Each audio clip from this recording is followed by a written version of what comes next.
The boy couldn't have been more than 10 years old, standing barefoot on the scorching asphalt with a rusted bicycle beside him, his eyes holding a desperation that no child should ever have to feel. His clothes hung loose on his frame, patched and repatched, and his lips had that pale quality that comes only from hunger and exhaustion. The motorcycle club had just pulled into the gas station off Route 9, a group of weathered riders who'd been together for 23 years. Men with leather worn soft from decades of wind and sun. Men whose hearts had grown thick and callous from the road. But nothing could have prepared them for the words that came tumbling out of this child's mouth. Words that would shatter every hardened assumption they carried about the world.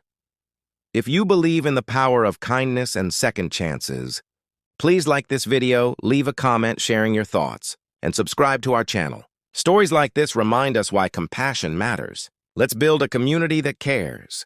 Thank you. The boy's name was Marcus, though he wouldn't tell them that right away. His mother, Sarah, sat in their car across the parking lot, a woman who'd once been a nurse, now reduced to choosing between gasoline and groceries, between medicine and meals. She'd watched her son approach the bikers with the kind of courage that only comes from having nothing left to lose, and she'd wept silently in the driver's seat, her hands trembling on the steering wheel. 6 months ago, Sarah's husband had left, taking with him their savings, their stability, and any sense of security they'd ever known. He'd vanished like morning fog, leaving behind a mortgage payment that swallowed most of her meager salary, bills that multiplied like rabbits, and a son who'd stopped asking when Daddy was coming home. Marcus had been saving for that bike for 2 years, doing chores at the neighbors' houses, collecting cans from the roadside, washing cars for $5 each. It was his escape, his dream, his one beautiful thing in a world that had become unbearably gray. But as his mother's condition worsened, as the small apartment became colder, as the food pantry visits became more frequent, he'd come to understand that dreams and survival were different things, and that sometimes love meant letting go of the things you wanted most. His mother didn't know what he was planning that afternoon, didn't know he'd placed the bike on the curb with a handwritten sign, didn't know that her 10-year-old son had decided to be the adult in their broken equation. The head of the motorcycle club, a man named Frank, whose real name was Franklin Roosevelt Jackson, but everyone just called Frank, was 58 years old and had seen a lot of life from the seat of a Harley-Davidson.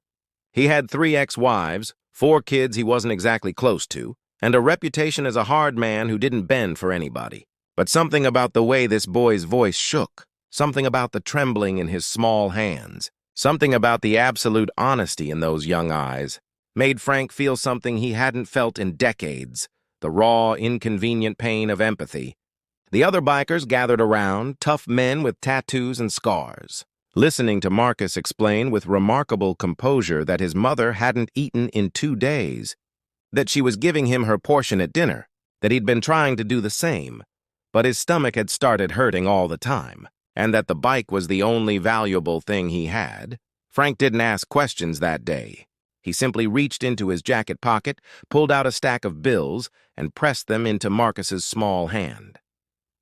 The boy's eyes widened, his lips parting to protest. But Frank held up one weathered hand and told him this wasn't charity.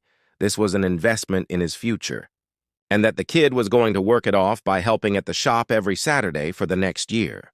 The other bikers nodded in silent agreement, each one silently calculating how much they could contribute, how many Saturday shifts they could offer, how they could be useful in a way that would preserve this child's dignity even as they restored his safety. What they didn't know was that Sarah had made a phone call that morning to a different kind of business, a business run by a man named Victor who'd been making arrangements with people struggling to make their mortgage payments. Sarah had been desperate enough to consider his offer, a short-term solution that would eventually become impossible to repay. A darkness that preys on people when the light runs out. Victor had already marked the address, already begun the process of collecting collateral in the form of valuables, jewelry, anything that could be converted to cash. He'd already targeted families like theirs, good people drowning in circumstances beyond their control, and his network was sophisticated, ruthless, and designed specifically to exploit the dignity of the desperate. The bikers didn't know any of this when they drove past Sarah's apartment that evening, curious about where Marcus lived, wanting to understand the full scope of what they were dealing with. They didn't know about Victor until they saw the two large men leaving her building, until they saw the fear in Sarah's face when she spotted them, until they realized, with the clarity that comes only from experience, that their young friend was in far deeper trouble than a simple bicycle could solve. Frank pulled the group together in the parking lot of a nearby diner, and in that moment, something shifted in the universe's balance. These weathered men, these road warriors, these bikers who'd been written off by society as dangerous rebels, became something else entirely. They became protectors. They became warriors in a battle against an enemy that wore expensive shoes and carried ledgers filled with suffering. Over the next 3 weeks, Frank and his club did what they'd learned to do best. They investigated, they gathered information, and they moved with purpose through the underbelly of the city that most people never see. They discovered that Victor's operation had destroyed 43 families in the past year alone, that he'd caused 2 suicides, that he operated with the kind of protection that comes from bribing officials and intimidating anyone who tried to expose him. But they also discovered that Victor had never encountered men like Frank, men who had nothing to lose because they'd already lost so much, men who understood loyalty and sacrifice in ways that Victor never would. Men who'd spent years learning how the system worked so they could navigate it, dismantle it, and rebuild it according to their own code. The evening that Victor received a visit from Frank and 4 of his best men, he was confident in his invulnerability. But confidence can shatter in a single conversation, especially when the men across from you know your suppliers, your partners, your secrets, and the precise location of every illegal transaction you've ever made. When they left, they took with them every file related to Sarah and 42 other families, every record of payment, every threat, every lever he'd used to manipulate and control. They turned it all over to the right authorities, the ones with integrity, the ones who'd been waiting for exactly this kind of evidence, the ones who'd been watching Victor for years, but lacked the kind of proof that only careful men could gather. Sarah received a phone call 3 days later informing her that her debt had been cleared, that Victor's organization was under federal investigation, and that she could keep her apartment. The relief was so overwhelming that she collapsed to her knees on the kitchen floor, her body shaking with sobs that contained 6 months of terror, exhaustion, and despair.